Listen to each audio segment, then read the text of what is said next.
IVM.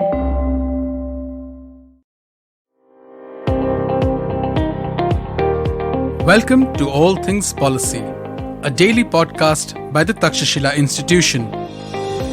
We are a bunch of policy nerds based in Bengaluru, and we like bringing fresh perspectives to Indian affairs and Indian perspectives to global affairs. So grab a cup of coffee, sit back, and join us for today's chat. Hi, I'm Sarthak and I welcome you to one more episode of All Things Policy. In today's episode, we are going to talk about school education. To be more specific, we'll discuss about how the quality of teachers, their performance can improve learning outcomes. To discuss this, I have with me two guests, Devang and Anchal. Anchal is a marketing communication professional and has been working in the domain for 4+ years. Throughout her professional experience so far, she has worked across industries such as mass media, IT, education, pharmaceuticals, and healthcare in both private and public sector organizations. Devang is a deal advisory professional for 21+ years of experience. He also leads corporate citizenship for KPMG Global Services and has been working with impact enterprises in the field of education, skill, as well as rural development for the last several years. The views they express are in their own personal capacity. So, Anchal and Devang, welcome to All Things Policy. Hi, Sarthak. Thank you. Thank you, Sarthak. Hi. Yes, so this is the first time we are recording a podcast, but I have interacted with you since you are both the students of our postgraduate program in public policy. Yeah, absolutely. Yes, so today we are going to talk about school education. In India, over a period of time, the enrollment rates in school education have improved. In fact, at primary levels, we are seeing almost universal enrollment. More than 99% of kids are getting enrolled in primary education. At all levels, be it primary or secondary, we have seen improvement in enrollment. Thus, India has been successful in getting its kids to schools. But one concern that remains is the quality of education. Whether our children are learning what they are being taught. Different reports point otherwise. The annual status of education report, its study on class 3 students, says that there has been a gradual improvement in both literacy and numeracy, but less than 30% of students are grade proficient. And this is just one report. There are many other studies, assessments which point the same. Right? So this is the one of the issues that we face in school education. Devang and Anchal, you have been following up on this. In fact, you have had a policy simulation exercise where you looked into some critical issues in this sector. You tried to identify some solutions. So, can you briefly throw some light on educational outcomes, why they matter? Where does India stand right now? Anchal, can you just explain some of the key findings? Yeah, sure. So thank you, Sarthak. You're absolutely right when you say that the enrollment rates have gone up, but the learning outcomes are not that satisfactory. So why, in the first place, it is important to learn to understand where we stand in terms of learning outcomes, is so that to have an understanding of how effective the education system is, and it's only after attaining that understanding of how students are performing in, say, basic numeracy or basic foundational literacy, can we take any sort of a meaningful action. So as far as the descriptive data is concerned, if we look at the performance of students across government schools, and this is, I'm talking about class 5 students, so the data clearly shows that the proportion of standard 5 students in government school who could read a standard 2 level text, it has declined steadily over the past 10 years. In fact, in 2018, this percentage stood at 44.2%, which means that only 44.2% of standard 5 students in government school could read a standard level 2 text. Similarly, if we see that in the numeracy or mathematical abilities, this is even lower, because it just stands at 22.7% in the year 2018, and this again has declined steadily over the past 10 years. Also, Sarthak, you're absolutely right when you compare this with the enrollment rate. In fact, I would like to add one more measure to it, which is perhaps the attendance of students from rural India, which shows that on an average the attendance is about 72%, and in case of teachers it stands at 85%. So what we can clearly see is that there is demand, and that demand for education, say in terms of how student or how parents wants to send their wards to students in terms of enrollment or in terms of sending their kids to school on a daily basis, that is there, but somehow that demand is not getting equally translated into the learning outcomes that we wish to see. Okay, this is an interesting point. I mean, this all reflects how kids, or at least parents, want their kids to go to school, and that's reflected in the enrollment rates. But somehow they're not getting the kind of education they are supposed to get, I guess. That's right. Devang, would you want to add something to this? Yes, Harthik. I mean, I think the points discussed by Achal and then as you started are very relevant. I'm just sort of taking a step back and just looking at two simple data points, and we've discussed some of that already. So if I just look at class 8, now I'm purposely looking at class 8 because we've covered class 5 and so forth. It just enhances the point further. So our enrollment rate in class 8 is sort of literally doubled. So we're annually about 20 plus million kids are getting enrolled in 8th standard. Point number one. Point number two is while that's happening, if you look at the last 15 years of trend of our ACER report, the percentage of students who can do simple division has gone down from 72% to 44%. Now, there lies the problem itself, right? I mean, our learning outcomes have consistently declined, and only less than half of rural teenagers can comprehend basic English sentences or perform simple arithmetic problems. The problem is, there's an extension to this, right? Which is the same teenagers will join millions of unskilled adult population. And then while we are a country of youth, but unfortunately, less than half of them have the basic foundational skills. And that is a colossal wastage. Exactly. And that has a massive economic impact on our country. It's a tsunami of sorts in that sense, right? I mean, our dream of achieving, we talk about $5 trillion economy. I sincerely feel that we cannot reach that target unless we fix the systemic issue. There is a further extension to that, which is, the great divide between public and private schools. There are stats which talk about private schools doing relatively better than public schools. And as a result, if we don't fix this issue, the learning divide is only going to increase. And we all know that the pandemic has further widened this divide. And that leads to a whole lot of other inequality issues, which would lead to social issues and so forth. So as a country, I think there are a lot of ripple effects which we'll have to experience if we don't fix this problem right now. So Devang, this is an interesting point. Generally, we think that education can be a medium through which people can achieve some form of social mobility. Inequality can get divided. But right now, there exists inequality within education, which can be further perpetuating inequality. Exactly right. Exactly right. Yeah. So again, from all these things, we can definitely say that learning outcomes are not something which are optimal. But what could be the factors which impact learning outcomes, right? So I can think of host of factors which might have an impact on learning outcomes. For example, the kind of school infrastructure that is there, the social backgrounds from which kids are belonging to, it might have an impact on their learning outcomes. What kind of curriculum we have, and also teachers, they might play a role. So in this, we are not going to discuss about all these things because again, we have not stressed on all these factors, we have not analyzed all these factors.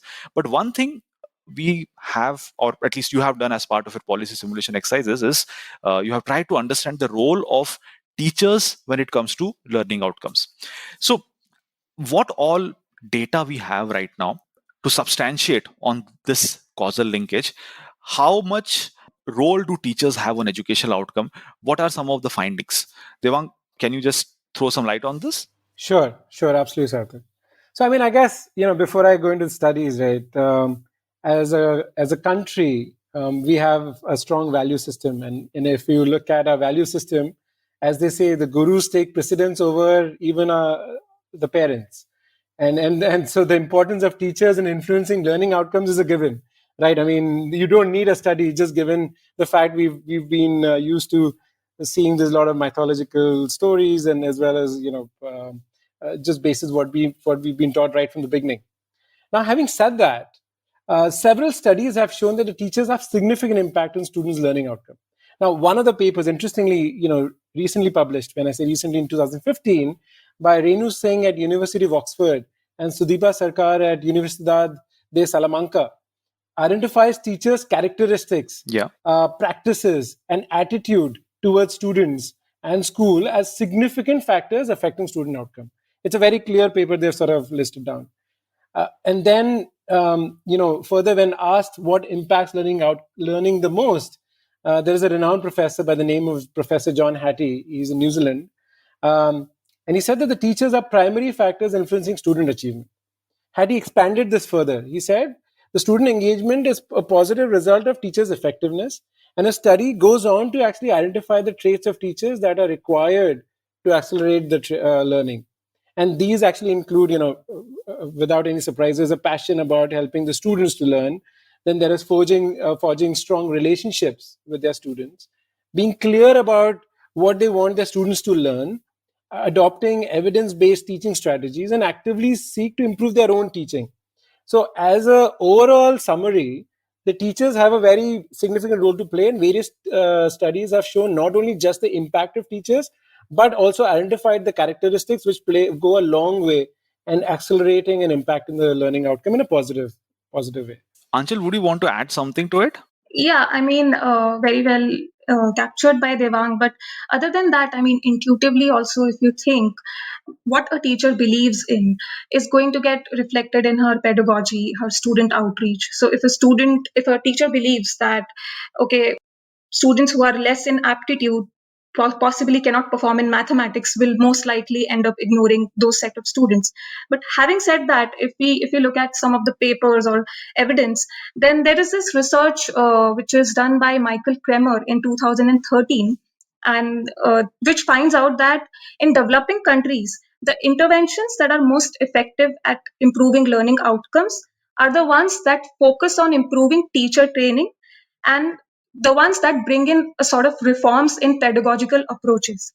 In fact, closer to home in India, also there is a lot of research which is done by Karthik Muralidharan, and there is a strong suggestive evidence that he puts forward in terms of associating teacher quality with how well a school manages its personnel, and then that teacher quality translates to having a bearing on the student outcome.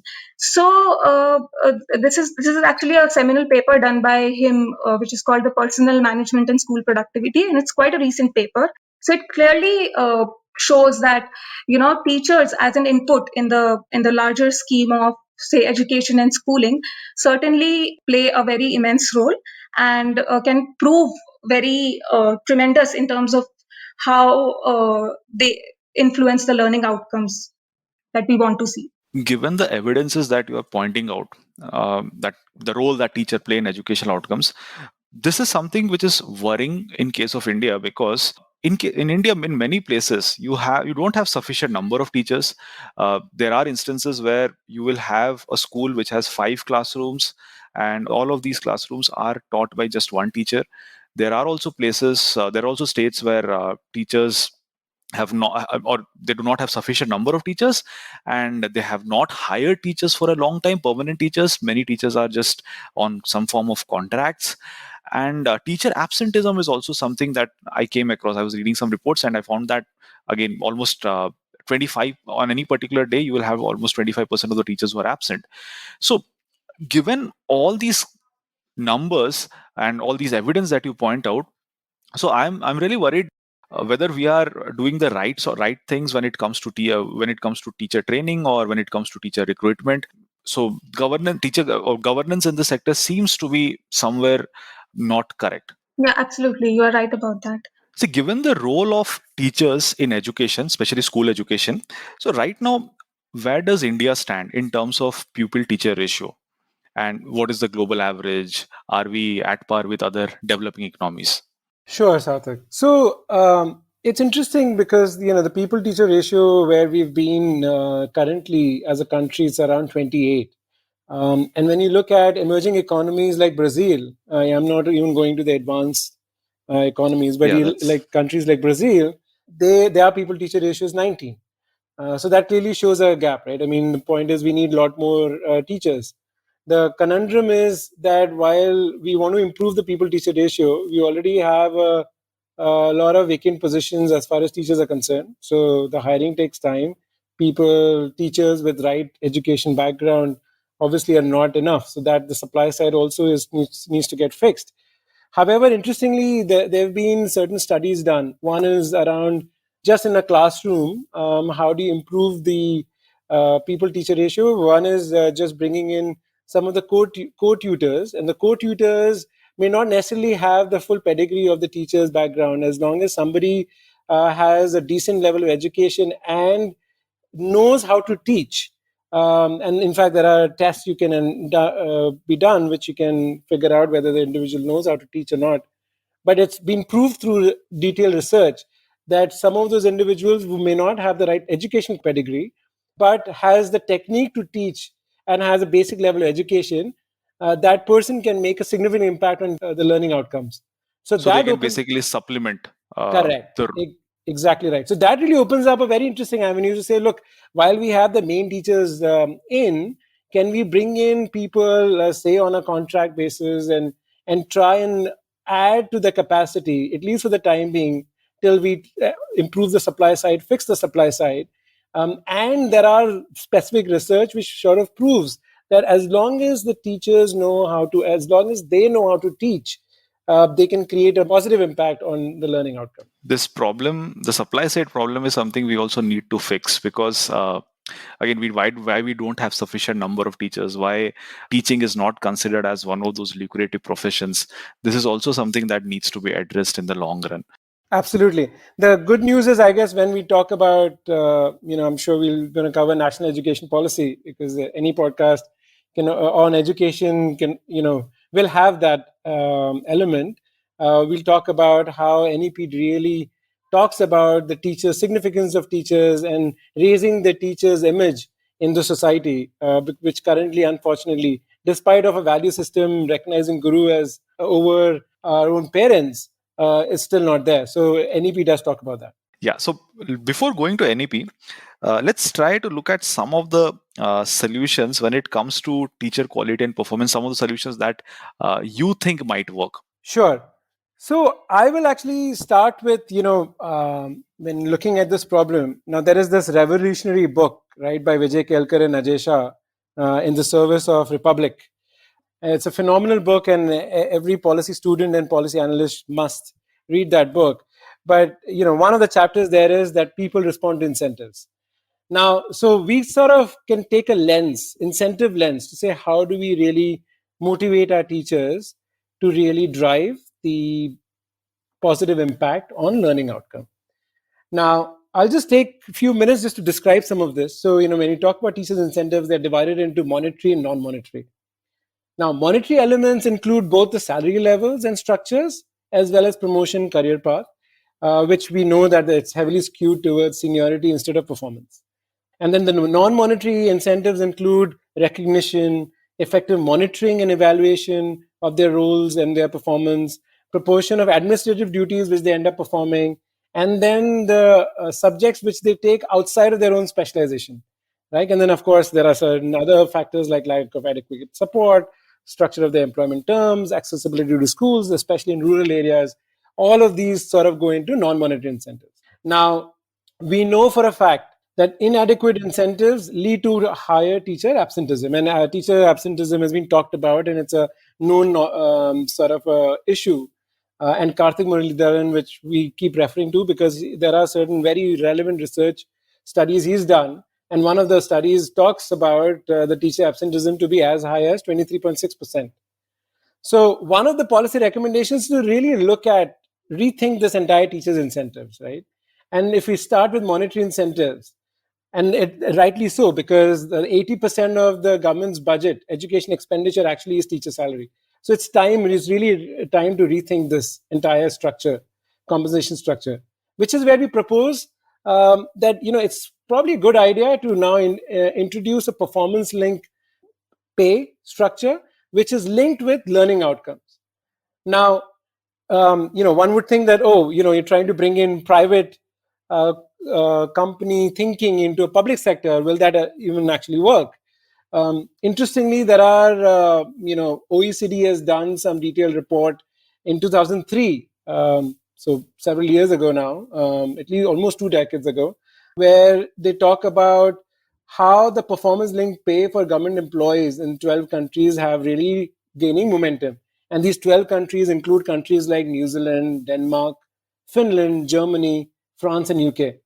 And clearly, this is one of those topics which is becoming a new policy option for and approaches in public sector human resource management. So it's clear that there are, of course, already countries who've implemented this for the government employees. And I'll come back to the teachers for a second. But the OECD study also states that, it's a difficult and a complex topic, but there is a continued interest in this scheme because it also takes the opportunity to look at the entire organizational change, building in effective appraisal processes, anchoring correct roles and responsibilities, and augmenting skill development. Now, specific to education itself, again, a study done by in 2011, which talks about the teachers' performance-linked compensation has resulted in a positive outcome in language as well as in math test scores. And this was, I think, a study done in Tamil Nadu some time back. Now, having said that, of course, all due care needs to be taken so that you have the right metrics, and also you are able to assess and ensure that there's an independence of the assessment itself. Now, the good news is that, for many years, we've not had any solid data and metrics. But Niti Aayog, for example, has worked on School Education Quality Index that covers about 30 different indicators, including learning outcomes. So there are a lot of development which is happening in this area, and I'm confident that once the data is aligned, the linkage can be established, and of course, it needs to be developed carefully. So that clearly is part of the monitoring incentives. So I'll take a pause there and see if you've got any questions there. Yeah, Devang. So one issue that might arise, right, for a country like India, is how do we measure all these things? In the countries that you mentioned, most likely they will be the developed economies. The OECD economies are mostly the developed economies. So they will have the right set of data. The evaluation systems might be more advanced. So in case of India, developing these things might be slightly difficult.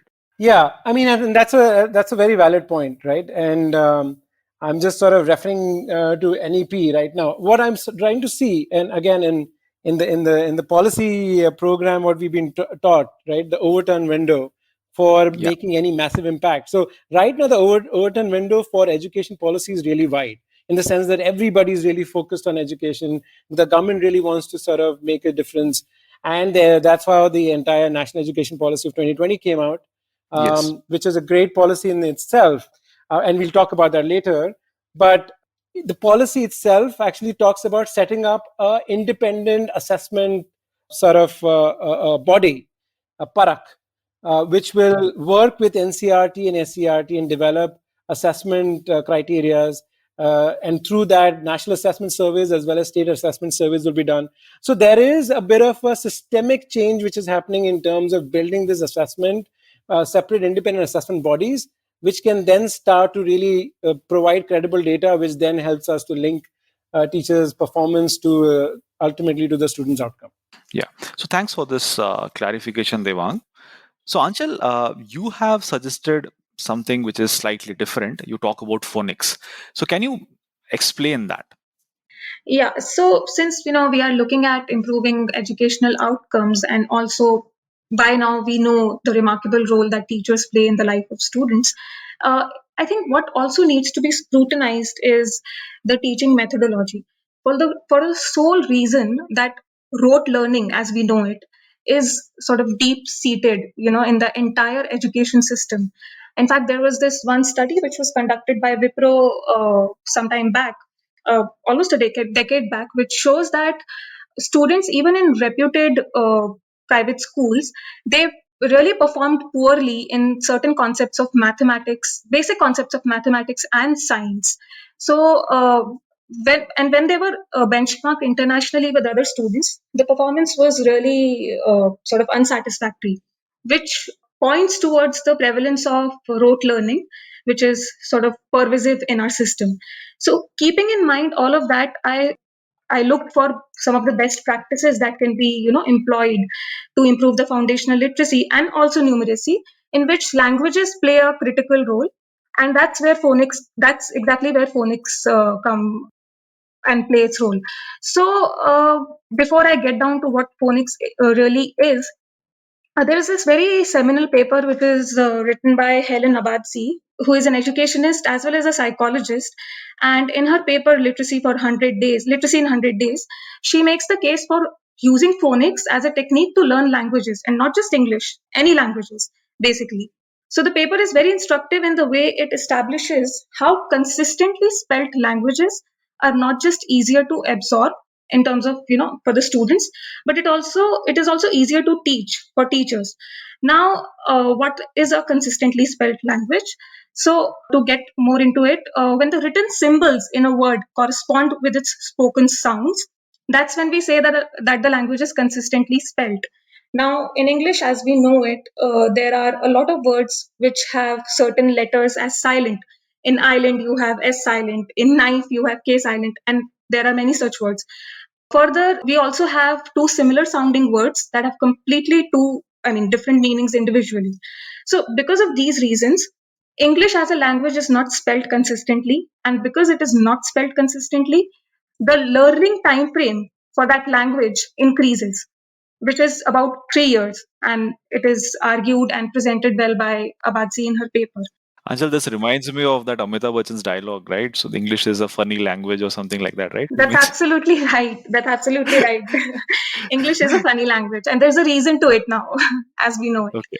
So, coming down to phonics as a technique, so what phonics does is it teaches children the sounds which is made by individual letter in a word, and then that is associated with how that letter is written, the written symbol for it, right? So, if I have to give an example, for example, the word cat. Now, in cat, you have C, which stands as C in the alphabet system, but while pronouncing it, you say that k, right? In the word cancel, again, you pronounce C as k. But when it comes to the word like circus, the pronunciation goes to sir of the letter C. So, because of these reasons, again, it just reinforces that English is it's a difficult language to learn. It is not something which is uh, consistently spelled. So, what phonics does is that in the initial stages, easy words are introduced to students. So, for example, cat, mat, bat, rat. They are easy to spell and they rhyme. So, children are able to associate the individual pronunciation of each letter with the how it's written, and they are able to apply that pronunciation or the sounds of it to a lot of similar sounding words like these. So, over a period of time, they are able to recognize and read a lot of different words. Similarly, in the next stage, what can happen is a group of letters that are commonly used together can be introduced. So, again, taking an example from the cat, mat, bat, if we take A and T together, again, it is pronounced similarly or identically across these words. But say when we introduce the word goat, then the pronunciation of A and T changes. So phonics addresses this, and how you can say how this has to be understood first by the association between the sound of a letter and how it is written, that is formulated, and then that is applied towards reading in the, you can say, in the ascending order of difficulty. There's a graded manner in which phonics is taught to children. So why I believe that it could be better in terms of producing better outcomes is because currently the sort of approach that we have is A for apple and B for bat, which in a way is just a different form of rote learning. You're just really making students remember what A stands for or what B stands for. And there is a mounting evidence in favor of phonics. Say, for example, in UK, almost all the schools have phonics as a part of the official curriculum. Same way in Australia, in the New South Wales, where there are more than 500 schools, they have made phonics compulsory for year one students. So once the alphabet system is introduced to children, phonics is a good starting point. Okay. So I was just wondering one thing. So this is something which can help the language skills, right? Or is it all, Absolutely. or does it also have any impact on numeracy? No, so phonics is only used to learn languages. Lang- And yeah, and this is about English language. that's correct. When it comes, I'm just thinking about whether in region in the Indian languages, right? So other languages that we have there also we follow similar kind of approach as in English, or is it something different? I'm just thinking out loud here. So, as far as the local languages are concerned, in fact, there are set languages which are not spelled consistently. As far as the local languages or the regional languages are concerned, they are generally spelled consistently, which means that the way it is spoken, they are also written in the same manner. But English is different. Similarly, you can also, push French, or there is also, I think, Dutch, which is difficult to learn. So, it gives us a sense of how these languages, which are not spelled consistently, are difficult to absorb, especially as a kid, and also difficult to teach. So, phonics, so to speak, really introduces a sort of a method to the madness that English is. So this is something which can help young kids get started with language skills, right? So this is something Absolutely. which can build language skills, Absolutely. In fact, this is done to build the foundations for reading. And foundations. yes, and it is a very, there's a technique that is involved in it.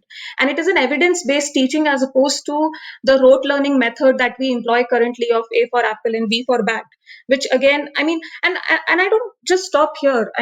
What I mean is, once phonic is introduced, of course, it can be augmented with other forms of teaching methodologies where, association between words and pictures are also formed. So, but what I mean is that phonics is a good starting point. It's a technique which is, it is not something which is new. It is, in fact, it was first presented by the English educator by the name of John Hart in the 16th century. But I think the mounting evidence in favor of it has only been gathered in the past 2 to 3 decades, and it's almost like the world has woken up to it, to its importance. Yeah, thanks for this interesting perspective. Devang, you were also when you're talking about incentives, you mentioned about monetary incentives, but you also wanted to say something about non-monetary incentives. Yeah, absolutely, Sarthak. One part of the problem is monetary incentives, which we've summarized and we talked about. On the non-monetary side, right, I think one of the issues which we need to really look at immediately is the proportion of non-teaching activities which are undertaken by the teachers, and the non-academic activities which are undertaken by the under the education governance structure by the education officers. Now, let me just sort of give you some interesting data points, right? So an interesting study was done last year by Carolyn Dyer, who noted saying that 75% of the government teachers and 83% of the principals were involved in non-teaching activities during the class time. So you can imagine after the class time what's happening, right? So that's one. Then there was a 2018 study done by National University of Education Planning and Administration, which showed that the teachers spent only 19.1% of the time actually teaching. Now that's a serious inefficiency. Yes, Right? 80% time. What they're doing then? Exactly. So, and then we talk about on the governance front, right? We know that it's already weak, and how much time an education officer actually spends, providing oversight for different schools which come under his or her block. But beyond the structural issues, there is also lack of clarity on the roles and responsibilities which the frontline education inspection officers have to play. Now, again, an interesting study was done by Center of Civil Society in 2019, where they looked at about 133 assistant basic education officers in UP. And it was discovered that only 8.7% of their time went in academic inspection. You would wonder, what are they doing for the rest of the time? A big chunk They're was inspection officers. yeah, exactly. And so a big chunk of their time actually went in overseeing the construction of schools and so on and so forth, which again is not really their core responsibility, especially for the inspection officers. Now, considering the non-academic responsibilities of both teachers and education inspection officers, one additional policy alternative is to actually set up something called as an educational services agency, which can partially, if not fully, absorb such responsibilities, which should eventually lead to a higher proportion of academic related duties of teachers and inspection officers. In fact, it's very interesting. You find parallel recommendations in the field of judiciary. There is a paper done by Pratik Datta titled Towards a Tribunal Services Agency, where he talks about how the Tribal Services Agency should undertake administrative activities which are currently performed by the judges, thereby freeing up time for them to do more, spend more time on court-related work. And by the way, this is not a surprise, but similar agencies have been set up in countries like US and UK. So, in fact, the process of setting up such agency can also lead to streamlining of roles and responsibilities, thereby inherently in bringing in the efficiency in the system. So, a combination of monetary side, which is performance linked, then you enable the teachers to spend more time. You're giving them a chance to do a better job by actually taking away some of the administrative duties by setting up the entire education service agency, and goes hand in hand together and collectively can bring in a combined positive impact. And there are studies done which talks about performance link plus your increase in governance, both can also lead to a positive impact. In fact, one of the studies is done by Esther Duflo herself, which talks about the positive impact that created for some of the schools where they did the study on the learning outcome. See, this is an interesting point that teachers are spending more time on non-teaching activities, and I think this is something which is reflected in there's a point in national education policy as well, where it mentions that teachers should primarily be focusing on teaching activities. That is so correct. So, in fact, it's a good segue into the talking about national education policy itself. I mean, it's a policy, I think, developed by the government after talking to a lot of people, a lot of stakeholders and researchers, and so forth. And so, it's no doubt it's excellent. The document has an excellent intent. Now, of course, we all know that the proof of the pudding lies in the ability for the states to implement it, right?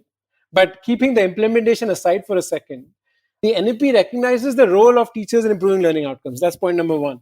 It's very interesting that even in relation to monetary incentives, they're very clear. They actually say that, look, there's a need to award outstanding teachers, and hence proposes development of merit-based structure of tenure, promotion and salary structures.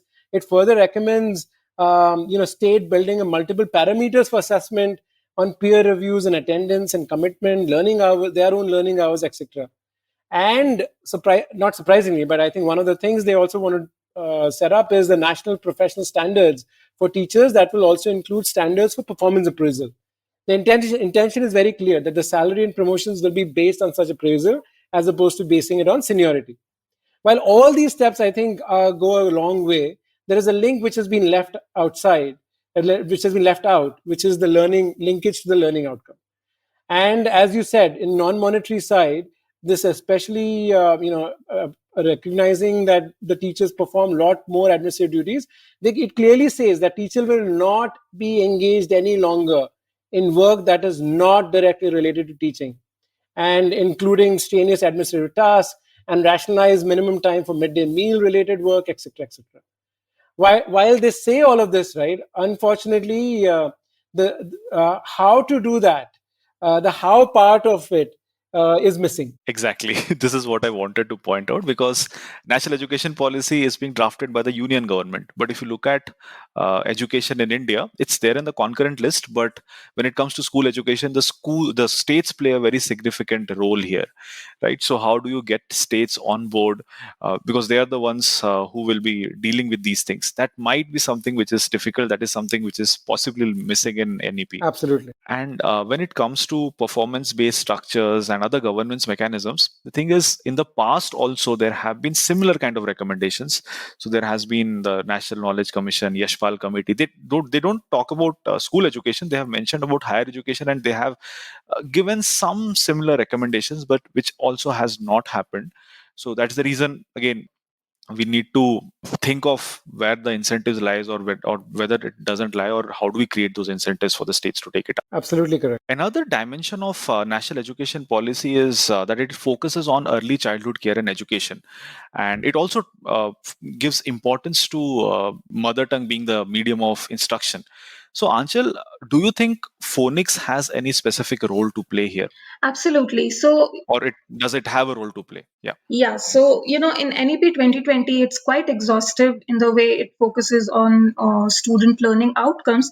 And one of the key areas that they have highlighted is ECCE, which is Early Childhood Care and Education. Now, internationally, also, if we see, uh, the internationally recognized period of early childhood is from 0 to 8 years. And this period is very critical for a child from the point of view of developing certain cognitive, linguistic, and social skills. Also, if we look at it from the point of view of brain development, then we'll notice that by the age of 6 years, 90% of the brain development happens, which means that this period is very critical to build lifelong learnings. And if we look at where phonics can be introduced in the curriculum and in the pedagogy, we'll notice that both these approaches, I mean, ECCE, the age bracket that it focuses on, and phonics, which can be introduced in the curriculum, it all focuses during the same age bracket, which is pre-primary or primary school. So this is where I think phonics can be easily integrated in the ECCE framework. In fact, the government has also proposed that the ECs to highlight and to build upon ECCE, NCRT will be preparing a pedagogical framework which will be then implemented in preschools and pre-primary schools and upper primary schools, as well as primary schools. So while developing the framework with NCERT, that's where I think phonics find its place clearly to build the essential foundational literacy skills and the skills for reading, to develop the ability to read.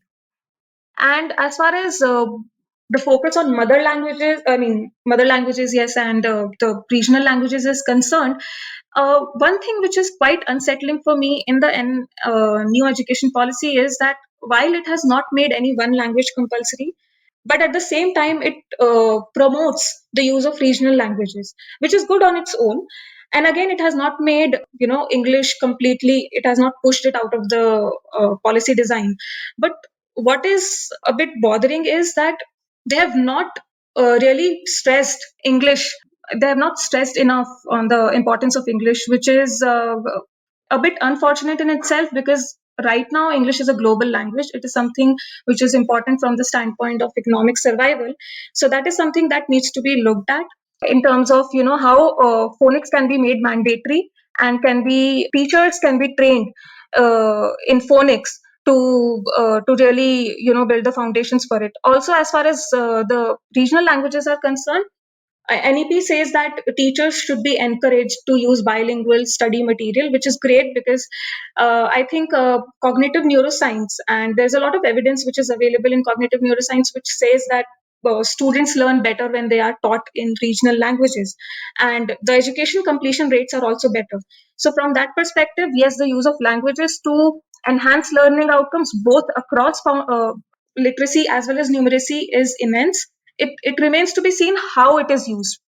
Just one last point which I want to add is that NEP focuses a lot on teacher training in terms of the minimum requirement for to become a teacher, and the recruitment standards will be set in place. Also, there will be mandatory professional development that they'll have to go through each year.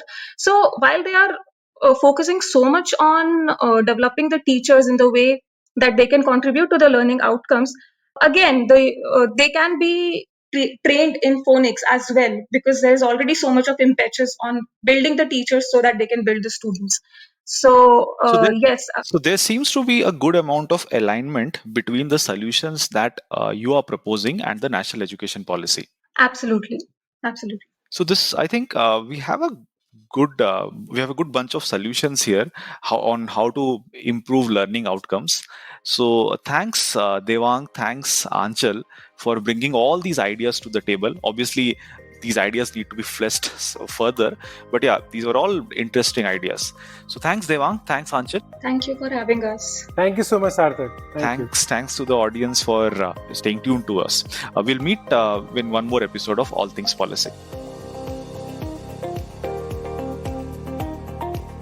If you liked our show, don't forget to check out other interesting podcasts on the IVM network. You can tune into them on the IVM Podcast app, ivmpodcast.com, or wherever you listen to your podcasts. You can also follow IVM on social media. The handle is @IVM Podcasts on Twitter, Facebook, and Instagram. And hey, if you'd like to dive into Takshashila's research on technology, strategy, and economic affairs, check us out at our Twitter handle @TakshashilaINST or our website takshashila.org.in. I hope you enjoyed that show. If you aren't following us on social media, please do. We're IVM Podcasts on Twitter, Facebook, and Instagram. I'd like to thank the sponsors on the network this week, Cred and Sia. Thank you so much for making this possible. We've had an amazing week on the network. Do check out The Note with Mahrukh Inayat. She speaks to Prabhat Kumar, the man leading child protection at one of India's leading NGOs, Save the Children. On The Habit Coach, Ashton was joined by Rajat Mittal Shah to talk about some superfoods in Ayurveda like turmeric and ashwagandha. On Paisa Vaisa, host Anupam Gupta has a digital gold special in 2 parts, one with Ashraf Rizvi, founder and CEO of Digital Swiss Code and Gilded, and one with Deepak Abid, co-founder of India Gold. Listen to the first part of the Father's Day special of Agla Station Adulthood with Natasha and her father, Dr. Vipul Roy Rathod. You should also check out Cyrus Says' episode with Mukul Chadda. He talks about upcoming shows Sunflower and Sherni. Our Kannada podcast, Thale Artist, celebrates 100 episodes, and we had a reunion of hosts Pawan, Ganesh, and Surya who shared their favorite moments from the past. Shiva Mehta is back with the second season of Smile India. The show is available in both English and Hindi. On this episode, she talks about the conversion from bag teas to bagless ones and how we should ditch the plastic and have a great tea experience. And with that, I hope to see you again next week. Come learn and experience the ABCDs of being queer with me, Shunetro, and me, Farhad, on our show Gay BCD. The two of us take you through our stories and experiences of being gay men in the city of Mumbai and have candid and sometimes downright scandalous conversations about sexuality, gay culture, and everything in between. Catch new episodes of Gay BCD every Tuesday on the IVM Podcast website, app, or wherever you get all your podcasts from.